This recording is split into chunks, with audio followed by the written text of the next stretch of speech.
Welcome to Real Estate Accredited, where we go over the nuts and bolts of investing in real estate deals, both passively and or actively. My name is Jeff Rodriguez, joined by my co-host Philip Schilligan. We are co-founders of Boost Capital Group. Chris is not attending tonight, but pretty much Real Estate Accredited, we go over real estate. Feel free to ask questions as the presentation goes, and always feel free to reach out to us with topics of interest. Without further ado, Philippe, please go ahead. All right, thank you, Jeff. So tonight in this episode of Real Estate Accredited, we're going to talk about cash flow versus appreciation, balancing returns. As usual, we focus on in-place commercial multifamily, value add, and syndications. Today, we're excited to share insights about that topic that's crucial for every investor, cash flow versus appreciation, balancing returns.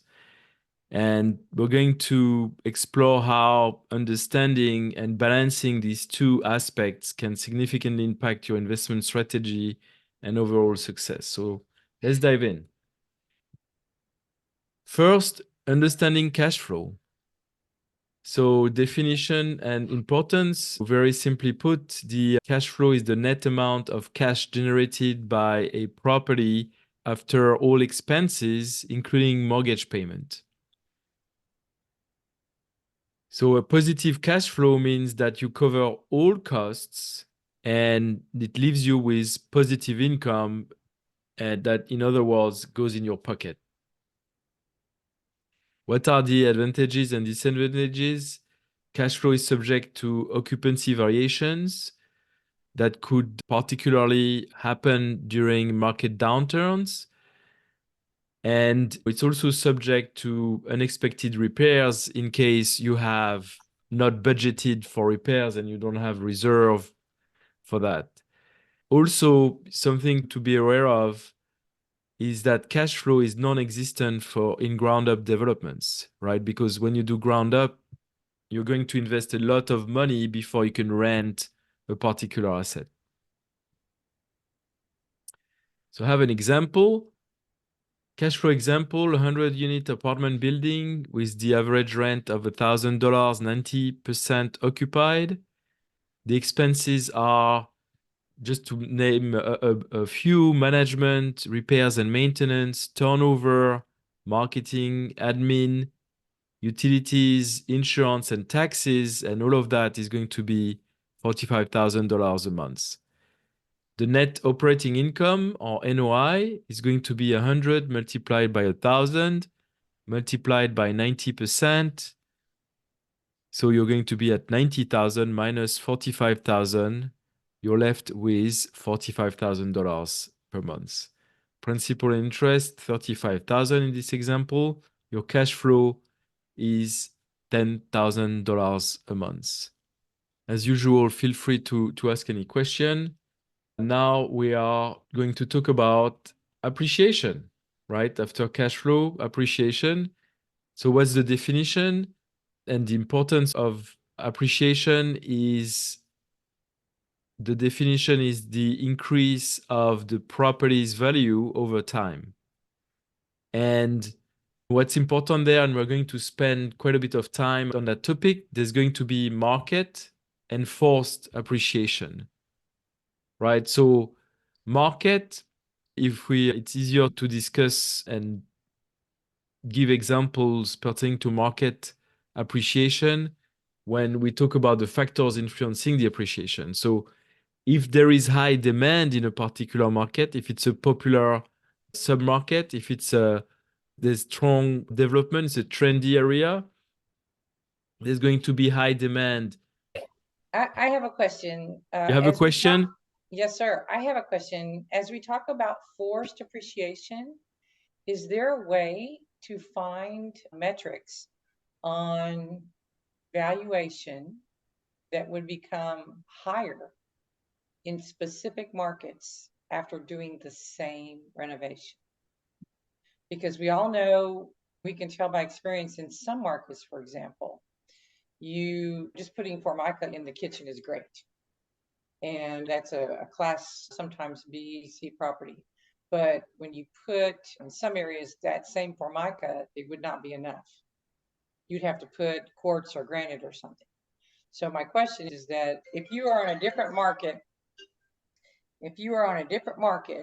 could you compare markets to see if you did the same forced appreciation, which one would be at the end of that time a higher valuation?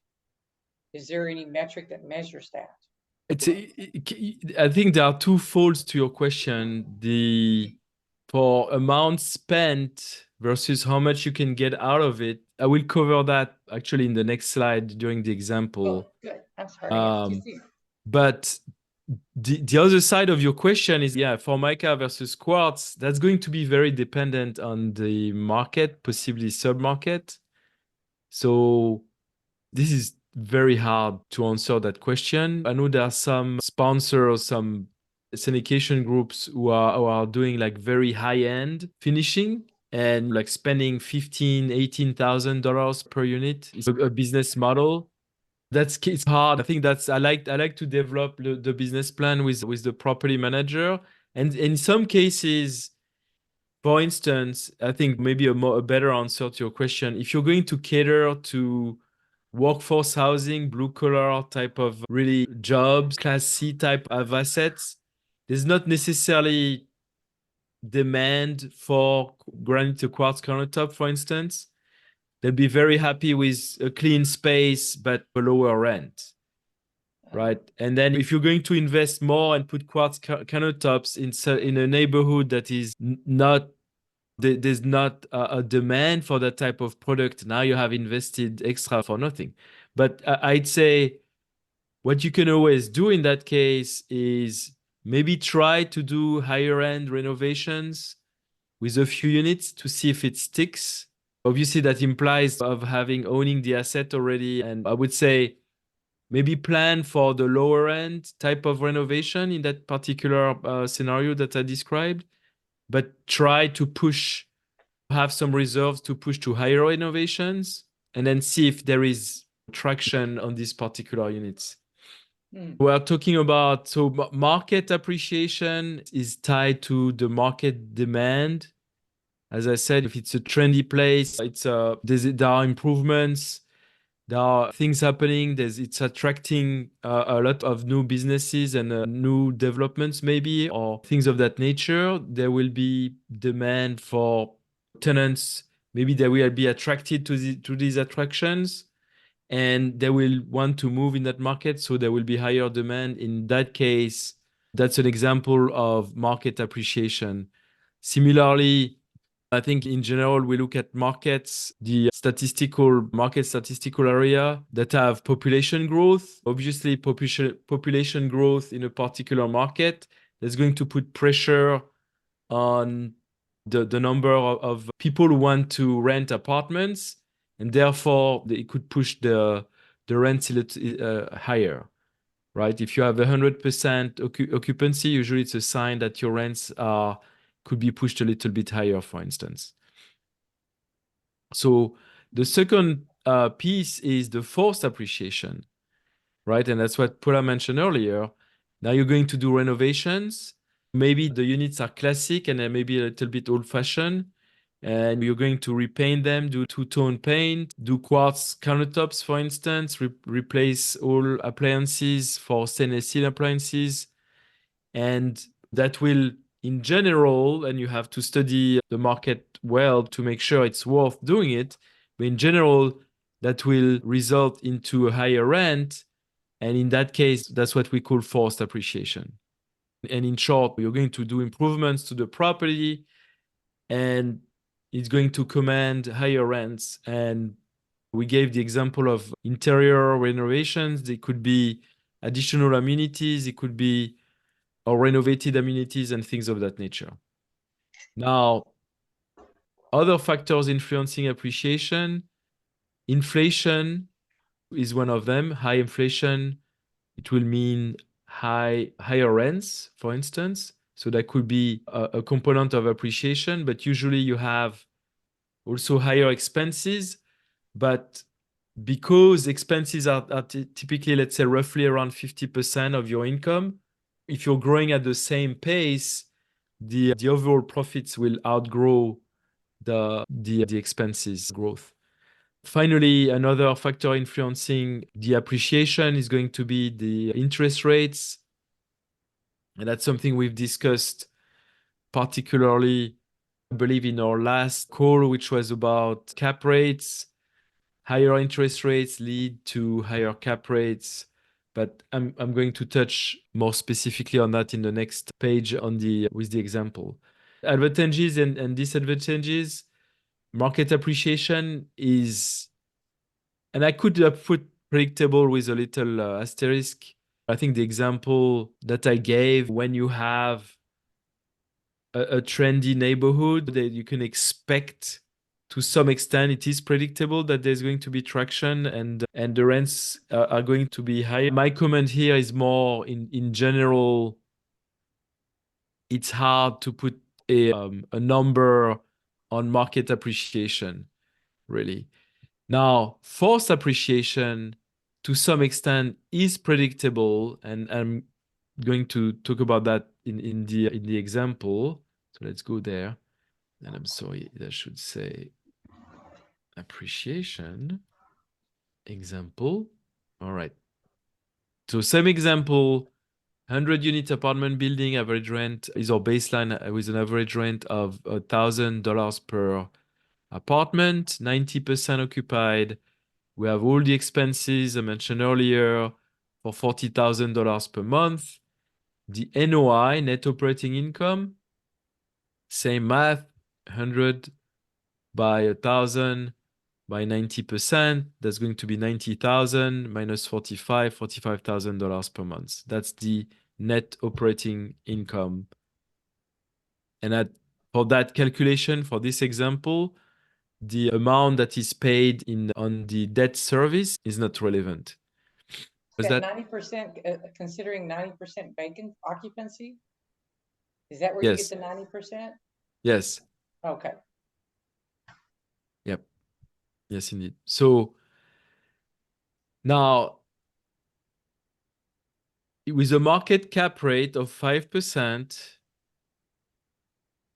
what's the value of the asset? Value is NOI divided by cap rate. Now, this NOI being per month, I multiply by 12 to have the yearly NOI. Yearly net operating income divided by 5%. I get to $10 million and 800,000. Okay, so now we're doing something to the asset, such as renovations, very typical for value-add business plan, and we get to $1,100 for the average rent. So we do the same math.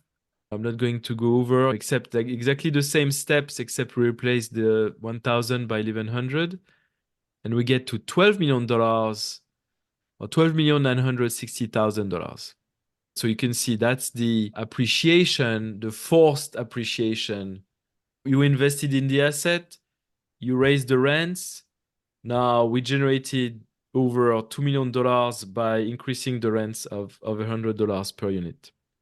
So the total true appreciation is the 1296, right? If you think about it, because that's what's going to be your bottom line when you sell, is what you were able to put rents at after you did the forced appreciation. Yeah. Correct. And I think the added value, if you will, what the appreciation part is the difference between, so 2.16 Yes. million dollars in that case, right? Between the purchase, the sale, and the purchase. And that's considering a fixed cap rate, obviously. And now to go back to your question, Paula, in which market renovations are going to work better than other?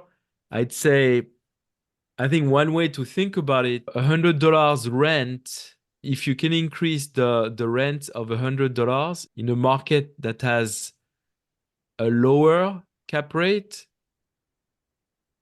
is going to generate more appreciation, more value. I think one rule of thumb, I don't want to deviate too much from the course, but one rule of thumb is, let's say for your $100, So if I do multiply by 12, that's 1,200 per month. And you want, being that we all usually target 20% per year return on investment, right? And let's say your hold is 5 years. So you can spend, if you can spend $6,000 per unit to generate $100 of rent increase, that would be your kind of your go-to number, right? But now $6,000 to generate 100 in a five cap rate, it generated $2 million in that case. Let's say you're in a 10 cap rate. So let's do the math. So 45,000 by 12 divided by 10% is 5.4. That's your baseline. So it's exactly half. If I do the same math with a 10 cap rate for the 1100, it's going to be exactly half as well, right? The 6,960, the 12,960 divided by 2, it will be half as well. So now instead of by using the same half portion, now you generate in a 10% cap rate, you would generate $1 million in appreciation compared to $2 million at a 5 cap rate. So your 6,000 that you invested to generate in renovations to generate $100 of extra rent in a 10% cap rate market, it will generate a value add of $1 million or so. In a 5% cap rate, it will generate value add of $2 million or so. I hope it makes it's a lot sense. of. But you have to go through the math to see it. So I Yeah. appreciate that you did. Thank you. Yes. Yeah. All right. Hmm. So next, a little bit of a poll. How many of you prefer cash flow and why? How many of you prefer appreciation and why? You can answer, turn on your microphone or just drop a note if you can in the chat,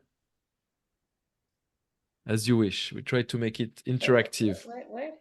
Both for Carl. Okay. I have to Jay think said about it. depends. Yes, it depends. Tell us why, Jay. What's your Well, I would like, this is what we're going through right now. This is on a call for almost 3 hours yesterday for going over all these properties and what's going on in the market in different places around the country. And we didn't get distributions, okay, but they retained tenants. This is for retail. And they had to do more in build out to attract specific anchors in order to get money back. So in that case, after talking it out, I really appreciate that I did not get the cash flow because we want to sell. Now, another property, we have a cap interest issue coming up in November, so we're going to have to sell. So they're 97% occupied, and this is the right time. But I wish we could keep it because it's in Florida. And I think that's very promising for demand. As a young investor, I would say I want cash flow so I can reinvest in churn. As an older investor, if I don't need the cash flow to live, I'd want appreciation, and that's why I would be able to manage my money. And also, a lot of it depends on where the money is. Is it coming out of your IRA? You want to leave it there without the penalty of 10%, whatever, for tax haircut, or not? For me, why would you get 10% penalty? if you're of a certain age, you get a certain haircut. If you take it out, you have to pay money for it. Not if you use a self-directed IRA. I'm using a self-directed IRA, and there's a tax penalty. They call it different, though. It's not a. You take it out. Oh, you mean like from a cash flow standpoint? Yes. Go ahead, Carl. I thought that was the UBIT tax. If they use leverage to whatever deal it is, if it's a self-directed IRA, you could be exposed to UBIT tax. I'm not familiar with that term. I couldn't answer that, and I'm also not an accountant, so I best not. Yeah, if you're using a self-directed IRA, like Carl mentioned, there is that tax that should have been brought to your attention when you invested in that deal. Yeah. When you're using leverage and using a retirement account. Yeah, so I want to look into folks that are looking to invest through their self-directed IRA, that possibility, but always work with CPA to see which opportunity works best, works in their favor, obviously.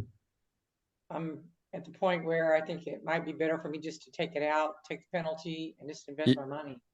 That's what, You know what I mean? you Because know, I you're gonna think do a better what job if you you know, know what you you're talk doing. about penalty being in the context of just getting out the money. But I think if you leave it in the context of being an investment, there's not going to be a penalty. That's right. It'll It's be going, there deferred. will be a penalty if you take the money to buy a car or something. That's not an investment. Yeah. Unless you Well, buy a car in a self-directed it- IRA. for me, guys, it's a matter of putting it in a hard asset very quickly, Right. taking it out and putting it in another hard asset because it's less easy to steal.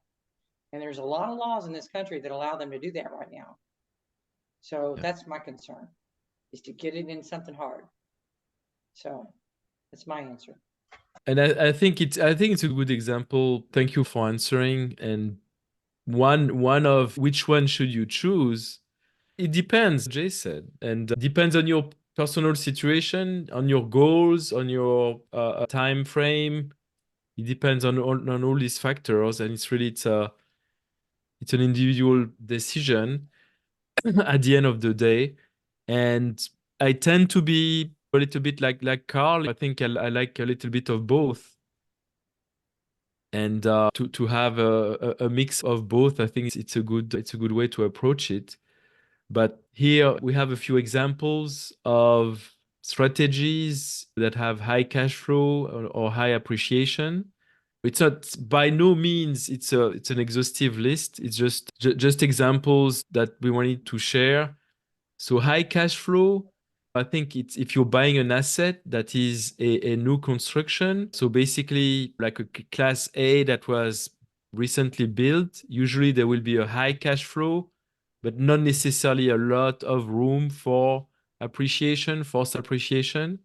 So that's an example there, which is called also what's core investment in the different types of, for instance, multifamily investments. Now, like shifting gear a lot, if you invest in preferred equity, and sometimes it's a different class that is offered in some investments that would give you access to a fixed return instead of having access to a share of profits, but you're not guaranteed, but you will be paid first with a fixed return, could be 8 or 10%, for instance. So very much focused on cash flow in that case.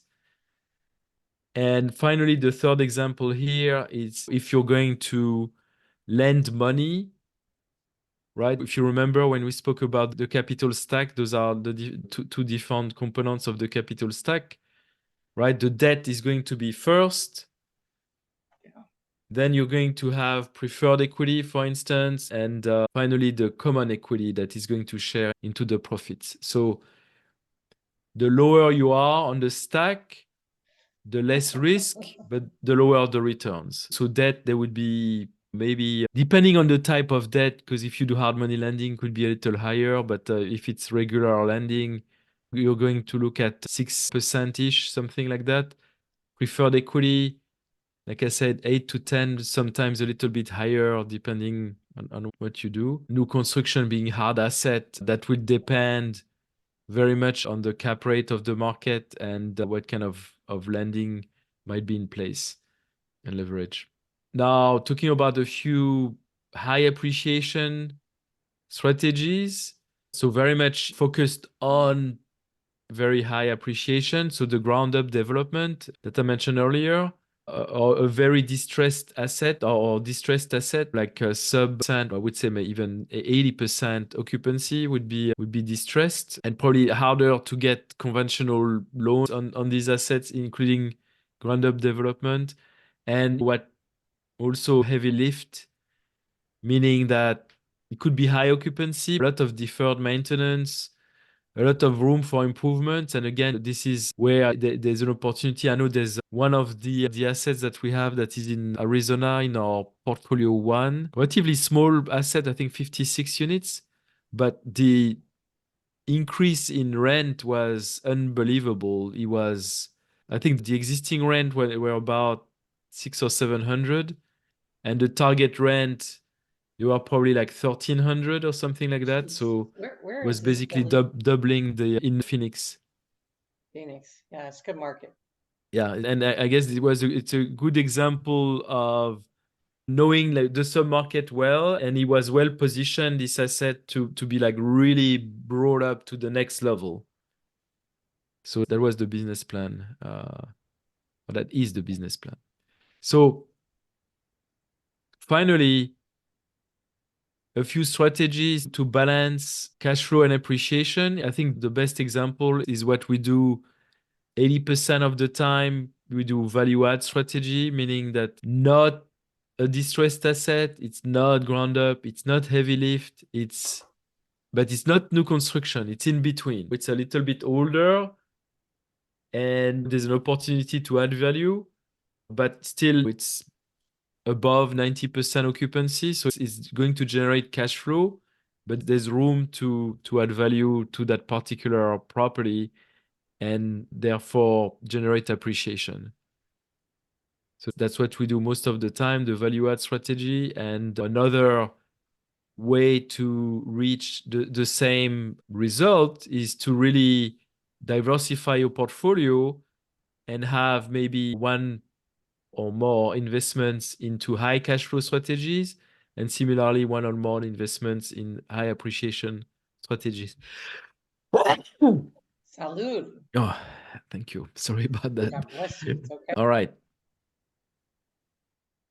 Next, tools and techniques for analysis. More, yeah, tools are like really like the financial metrics. If you're comparing investments, we talk about cash on cash, internal rate of return that we discussed in a prior episode, which really shows, it's going to show you how hard your money is working for you in general, and otherwise average annual return on a deal. I have an example on the next page.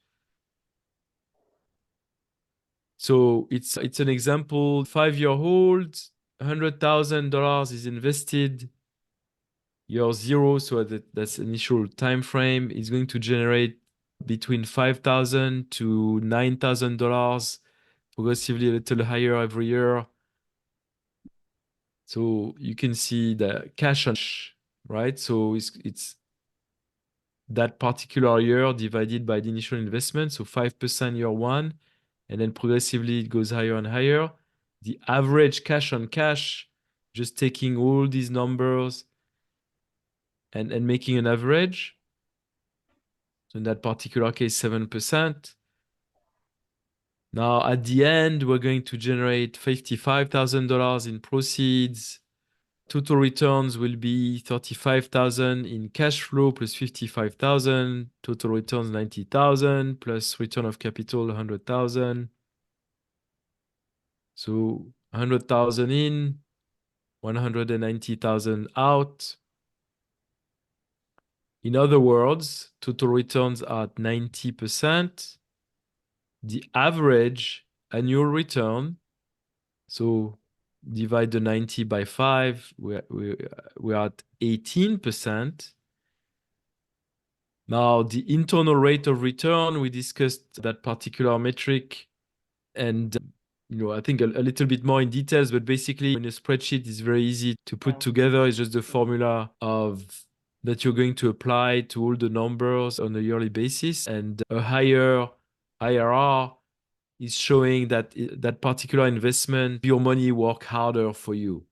That's how you can use that particular metric. The higher the IRR, the harder the money is working for you.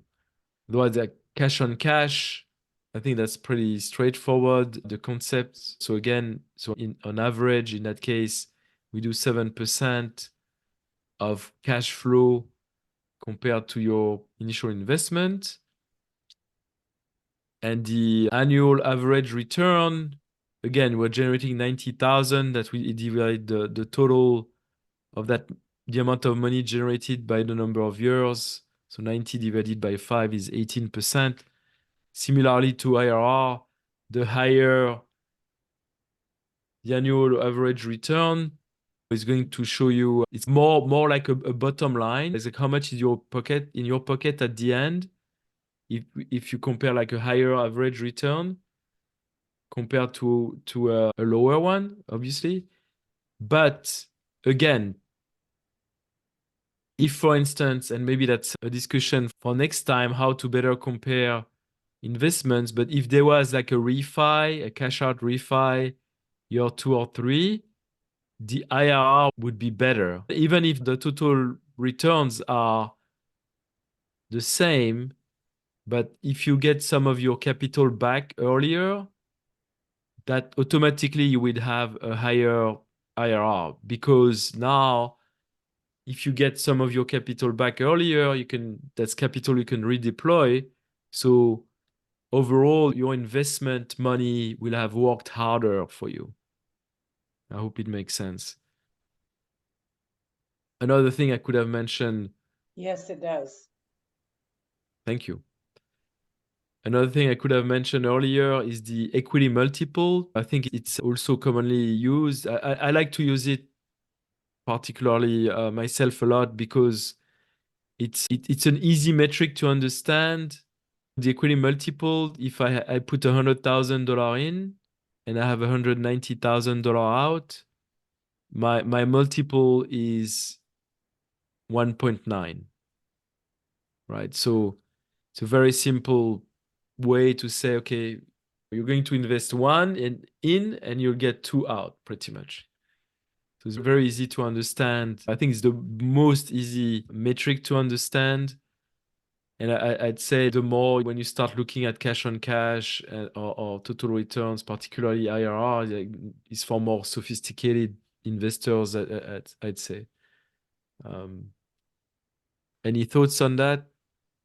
Yes, I have a thought, Philippe. I would love a cash out refi in year two, because as the interest rates go up and inflation is just skyrocketing, even though they're not measuring food and energy, it's still, we feel it, right? The time value of money is a consideration, because the cash we get today, since they're printing it so much, so fast, it's much more valuable today to do something with it than to wait for 5 years. That's correct. That's correct. Inflation is making any money that you have stagnant looking less every day, pretty much. Absolutely. That's it's another thing to think about. Yeah. Conclusion, understanding and balancing cash flow and appreciation. I think those are important concepts to understand. And sometimes I think some investors, they don't really make the difference. But similarly, I think depending on what's your personal situation and what you're looking for, I think that's the way to look at cash flow versus appreciation a little bit closer and make the decision. Right? My view, if you could focus on both cash flow and appreciation, you have short-term stability and long-term growth. Yeah, I think that's a good way to wrap this little presentation. Yeah, said. I think appreciation allows you to plan down the road as opposed to certain cash flows. But if certain cash flows are helping pay kids' childcare or things of that nature, then so be it. But the appreciation, I feel it lets you plan for down the road as deals transpire, or you're gonna either get all that capital distributed into your account or roll it into a new deal. It just allows you to plan for that outcome. Situation dependent, like Jay stated.